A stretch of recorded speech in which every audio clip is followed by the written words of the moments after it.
Walid, lu tau gak sih Bang Densu itu siapa? Bang Densu itu mantan playboy ya, tapi gak sembarangan kayak lu. Dia mantan playboy pada zamannya, tapi playboy yang high class. Bang Densu playboy tapi gak tukang kawin dan gak tukang menghamili anak orang kayak lu. Dan sekarang Bang Densu punya anak, dia sedang menikmati hidupnya sebagai suami dan papa dari anak perempuannya. Jadi ibaratnya lu ngomong sama lelaki yang sudah bertobat sementara lu baru nyelem. Dan lucunya lagi, ternyata bukan Bang Densu yang undang lu, tapi lu yang minta diundang. Jadi saya Denny Sumargo. Sebenarnya saya juga males buat video ini, tapi saya rasa perlu. Maka saya mau klarifikasi sekaligus minta maaf. Ya mungkin kita podcaster kita untung ya dengan berita seperti ini. Tapi buat saya pribadi di luar dari podcaster, I think God already blessed me with a lot of things. I mean untuk video dengan seperti ini ya memang kita dapat untung. Tapi aku pikir aku akan lebih beruntung ketika melihat semuanya akhirnya sepakat. That's why kenapa saya suruh pengacara saya, I want to talk at this platform. Karena mostly if we go to podcast like recently we did, there will be some words which is clickbait and their rating is more high. So masih banyak yang ngajak-ngajak. I don't want, because aku gak cari nama dan muka. I want to clear. Makanya saya bilang mungkin di tempat Bang Denny, karena I follow you from long time. I knew Dia you nonton konten-konten gue waktu gue di Pakistan. I knew you from Pakistan story. So itu bisa kelihatan tulus berapa untuk selesaikan masalah. That's why I said aku bukan menjelaskan siapa benar siapa salah, tapi bagaimana kita selesaikan sekarang. That's why I came here. Let's end this. Let's have a good life. Let's end this. Yeah. I like the words gitu. Buat Feni, kemarin aku juga sempat invite her, dia belum siap. Is a good suggestion. Let's end this supaya hal yang 2 tahun ini bisa selesai, karena memang akhirnya tidak ada baiknya. Benar. Buka aib kiri, buka aib kanan, kamu akhirnya juga mau nggak mau harus cerita, buka aib. Dia juga mau nggak mau harus cerita, buka aib. True. Yang untung podcaster. True. Kalian rugi. True. Ya. Oke, jadi semoga ini ada wisdom hari ini, dan untuk menutup ada kata-kata hari ini ya. Kadang kita baru mengerti arti siap justru setelah terlanjur masuk ke dalamnya.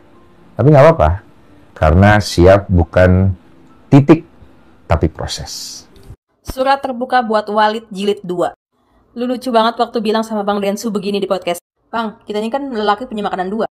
Dan Bang Densu langsung kaget. Walid, lu tau gak sih Bang Densu itu siapa? Bang Densu itu mantan playboy ya, tapi gak sembarangan kayak lu. Dia mantan playboy pada zamannya, tapi playboy yang high class. Bang Densu playboy tapi gak tukang kawin dan gak tukang menghamili anak orang kayak lu. Dan sekarang Bang Densu punya anak, dia sedang menikmati hidupnya sebagai suami dan papa dari anak perempuannya. Jadi ibaratnya lu ngomong sama lelaki yang sudah bertobat sementara lu baru nyelem. Dan lucunya lagi, ternyata bukan Bang Densu yang undang lu, tapi lu yang minta diundang. Cuma buat apa? Cuman buat koar-koar doang, menjelek-jelekan ibu dari anak lu. Lu ngomong sama Bang Densu yang ibaratnya bukan level lu guys, bukan level lu Walid. Nggak tahu malu jelek-jelekin istri, mantan istri, padahal di situ ada anak lu. Kok ada ya? Kok bisa warga negara asing yang semena-mena di negara orang dan belum ditindaklanjuti? Jadi gue sangat menunggu dia pakai baju jeruk atas penghinaannya terhadap wanita Indonesia. Dan buat para fansnya ya, gue gak ngerti lu kenapa ngefans sama tuh orang. Jadi buat Mbak F, tolong ditindak tegas ini karena sudah sangat keterlaluan. Ya, ini laporan resmi, podcast begini sudah harus tidak ada lagi. Dan saya pikir dan saya hakul yakin jutaan wanita di Indonesia terlukai. Sudah banyak sekali tersebar dengan bahasa-bahasa yang menurut saya menjijikkan. Ya, sesuai janji saya kemarin bahwa per hari ini saya sudah resmi ya melakukan pengaduan berkaitan dengan podcast ya yang melukai ya, hati bukan hanya seorang perempuan. Ya, satu orang perempuan, Feni saja yang terlukai. Ya, tetapi jutaan wanita di Indonesia terlukai dengan adanya podcast yang membahas persoalan private, ya, organ pribadi yang dibahas. Luar biasa. Ini membuat saya marah karena saya punya orang tua, saya punya ibu, saya punya istri, saya punya anak perempuan.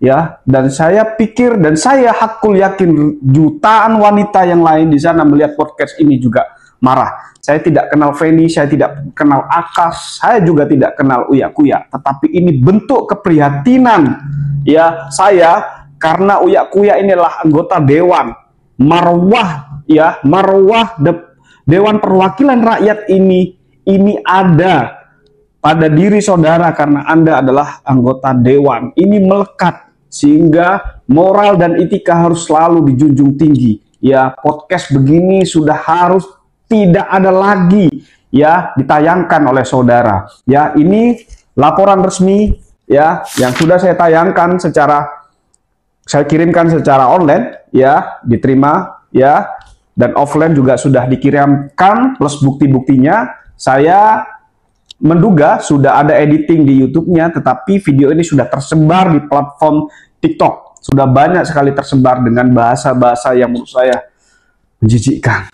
Saya prihatin dan tolong ya teman-teman, ya wanita, pria yang merasa podcast ini menyakiti hati kalian, share sebanyak-banyaknya agar ini jadi perhatian MKD, Mahkamah Kehormatan Dewan, agar segera diproses. Ya, secara etik ini jelas-jelas melanggar. Di laporan ini saya uraikan pelanggaran hukum mana secara etik. Saya jelas sudah uraikan di laporan itu. Ya, saya minta MKD jangan main-main dengan laporan ini karena masyarakat Indonesia, khususnya perempuan Indonesia, menanti agar tidak ada lagi anggota-anggota dewan yang mempermainkan ya, yang melukai hati perasaan wanita. Terima kasih. Aku gak mau ikut campur masalahnya Feni ya. Tapi ini sangat keterlaluan ya dan kurang ajar ya. Siara para pastiskan opusing itu loh. Dan kalian tahu kan kasus yang Galih Ginanjar yang dulu itu ya loh. Sampai itu bener-bener pelecehan ya, pelecehan di luar nalar. Dan menurutku ya, ini aku tidak membela kamu, tapi aku membela semua kamu wanita yang di sini ya. Kalau udah cerai ya udah cerai aja gitu loh. Pokoknya intinya tidak ada kecocokan lagi dan tidak ada satu visi atau misi. Bukan mengorek-ngorek atau mengumbar-ngumbar kaipan atau dapur orang sampai main keputihan. Orang perlu. Kalian harus dukung ya. Ini harus dikasusin sampai dia pakai baju oranye guys. Ini bener-bener pencemaran nama baik ya. Buat Feni ya, kamu harus tahu ini bener-bener. Aku sampai nggak bisa ngomong lagi ya. Untuk istri ketiga jangan senang-senang dulu ya kan. Istri pertama dijelek-jelekin, istri kedua dijelek-jelekin. Nanti tunggu aja. Kamu saatnya nanti pasti bakal digituin. Dan aku herannya sama Uya Kuya ya. Dia kok tidak mensensor itu. Bayangin itu istrimu atau mantan istrimu yang pernah hidup sama kamu belasan tahun terus dijelek-jelekin di podcast kayak gitu. Piye? Akas Elahi dilaporkan dugaan sumpah palsu oleh mantan istri terancam 7 tahun penjara. Kisruh rumah tangga selebgram Akas Elahi kembali memanas. Kali ini mantan istrinya Emilia Janu mengambil langkah hukum dengan melaporkan dugaan tidak pidana sumpah palsu ke Polres Metro Jakarta Selatan. Laporan tersebut dibuat setelah Emilia merasa dirugikan secara moral, mental, dan materi akibat status perceraian yang dipublikasikan sepihak oleh Akas. Menurut Emilia, ia baru mengetahui bahwa dirinya telah diceraikan melalui media sosial. Emilia awalnya tidak tahu diceraikan, tapi setelah yang bersangkutan mempublikasikan statusnya telah bercerai, setelah itu Mbak Emilia tahu dari sosial media, kata Sri Daryada, kuasa hukum Emilia Janu saat ditemui di Polres Metro Jakarta Selatan 2 Juni 2025. Dalam laporan yang diajukan, Emilia menekankan bahwa dirinya tidak pernah berdomisili di apartemen yang disebut dalam dokumen perceraian tersebut. Hal ini menjadi salah satu dasar pelaporan atas dugaan sumpah palsu. Terkait pemalsuan sudah disampaikan terkait akta cerai, Mbak Emilia nggak pernah tinggal di apartemen itu.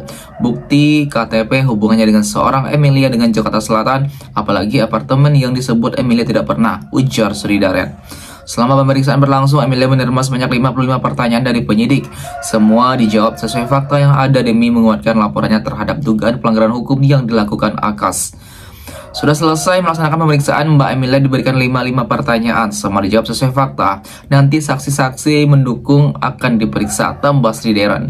Emilia berharap kasus ini bisa diproses dengan adil oleh pihak kepolisian. Ia mengaku telah menanggung kerugian besar termasuk nama baik yang tercoreng di media sosial akibat tudingan yang tak berdasar. Yang mudah-mudahan diadili, saya merasa dirugikan, kata Emilia Janu singkat. Tak hanya itu, Emilia juga mengaku menerima serangan verbal di dunia maya.